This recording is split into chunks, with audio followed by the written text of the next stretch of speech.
अगर कोई फॉल्स चीज़ें या कोई प्रोपेगेंडा मेरे अगेंस्ट या कोई रूमर्स मेरे अगेंस्ट फैला रहा है, तो रिस्पॉन्सिबिलिटीज़ लेने के टाइम पे आपके अंदर वो जज्बा होना चाहिए कि आप उसको बैलेंस कर पाओगे कि नहीं कर पाओगे। पिछले 25 साल से अपने पिताजी को देखा है कि जैसे वो चुन के है उनके लिए हर दिन इलेक्शन डे जैसा ही हो। ये एक पॉजिटिव स्टेप है और कहीं ना कहीं आने वाले इलेक्शन में गेम चेंजर बन सकता है। अब मैं खुद से लड़ गई हूँ, अब मैं हद से बढ़ गई हूँ, जो चाहे कर ले जमाना, अब मैं जिद पे अड़ गई हूँ। अब मैं खुद से लड़ गई हूँ, अब मैं हद से बढ़ गई हूँ, जो चाहे कर ले जमाना, अब मैं जिद पे अड़ गई हूँ।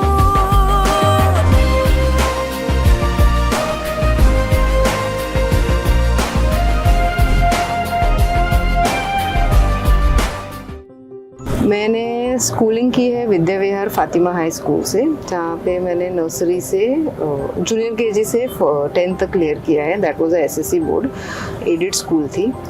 और उसके बाद मैंने अपना जूनियर कॉलेज साइंस में 11th and 12th Mithibai college से किया है। And after that I have done my architecture from Rizvi College. That was a 5 years course. अभी recently 2022 में मैंने 22 और 24 के बीच में मैंने लॉ कंप्लीट किया है, तो वो भी रिजवी कॉलेज ऑफ लॉ से किया है। अभी हम मेरे प्रोफेशनल ऑफिस में जा रहे हैं, जो कि एक आर्किटेक्चरल फर्म थी पहले, but it is an composite firm right now which not just looks into architecture but development also. दादा मियाँ इंफ्रास्ट्रक्चर LLP, आज से 13 साल पहले दादा ने इसे 11 सितंबर को इनॉग्रेट किया था। तो let's go in, will take a glance.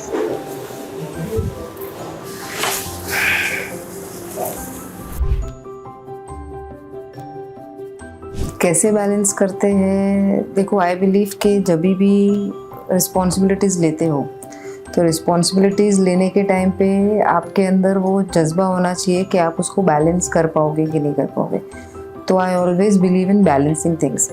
जब इनिशियली मैं सिर्फ अपना प्रोफेशनल लाइफ और फैमिली को देख रही थी, तब मैंने अपने डे को वैसे शेड्यूल किया था कि morning when my kids used to go to school, जब बच्चे स्कूल चले जाते थे, उसके बाद मैं जल्दी से नाश्ता वाश्ता करके अपना ऑफिस टाइम को रिज्यूम कर लेती। और लंच ब्रेक मैंने ऐसा सेट किया था कि my kids used to return from school और फिर मैं घर पहुंच जाती थी।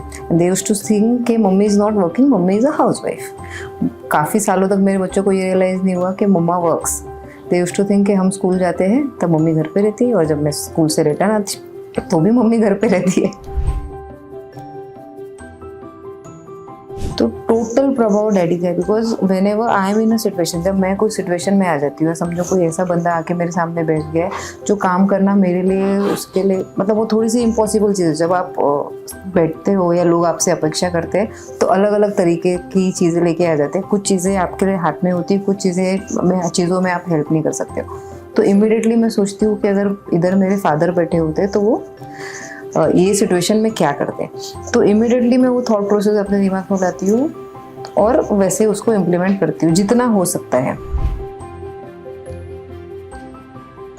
ईस्टर्न फ्रीवे मुंबई को बहुत कनेक्टिविटी में बहुत एक अहम कदम उठाया गया था, और इधर से हमारे पांजरापोल के कुछ लोगों को ना, आपको मैं दिखाऊंगी आगे, कुकरेजा फेज 2 करके बिल्डिंग है, उधर शिफ्ट भी किया गया था। फेज 2 और फेज 1 है, लेकिन इधर एक मेजर इशू ऐसा हो गया है कि जब ये मुंबई को कनेक्ट करता है तो यही फ्रीवे हमारे अणुशक्ति नगर के जो रहिवासी जिनको PAP के तौर पे दोनों तरफ शिफ्ट किया गया है, PAP के बिल्डिंग्स में, उनके लिए कनेक्टिविटी का एक बहुत बड़ा इशू रेज कर देता है। तो हमारा नेक्स्ट स्टेप ये रहेगा कि हम चाह रहे हैं कि ईस्टर्न फ्रीवे से या ये मेन हाईवे से हम अपने लोगों को डायरेक्ट कनेक्टिविटी दें। तो इसके बारे में हमने कुछ रिसर्च भी की है, हमने प्लानिंग भी की है, और इसके तरफ एक पॉजिटिव स्टेप उठाना हमारा नेक्स्ट काम है। क्योंकि फेल क्यों होएगा, ऑलरेडी महिला हैं जो उनको बेनिफिट्स मिल रही हैं, और वो महिलाएं, आप ग्राउंड पे उतर के लोगों से, महिलाओं से बात करोगे तो आपको पता चलेगा वो 1500 रुपये, वो 3000, वो 4500 रुपये जो उनको जैसे जैसे आए हैं, उन्होंने अपने बच्चों का फीस भरा है, उन्होंने अपने घर की इलेक्ट्रिसिटी बिल भरी है, उन्होंने अपने बच्चों को ट्यूशन फीस भरी है। तो एक छोटी छोटी जो बदलाव होते हैं ना, ये छोटी छोटी बदलाव में उन लोगों को एक सेटिस्फैक्शन मिला है वो महिलाओं को, और उनको ऐसा लग रहा है कि ये 1500 रुपये हमें बहुत बड़ा चेंज नहीं, लेकिन छोटा सा चेंज करके हमें छोटा सा रिलीफ दे रहा है। तो पॉलिटिक्स को हम वैसे नहीं जोड़ सकते कि ये एक गिमिक है या वो है, लेकिन ये एक पॉजिटिव स्टेप है और कहीं ना कहीं आने वाले इलेक्शन में एक गेम चेंजर बन सकता है। Yes, I am fully prepared.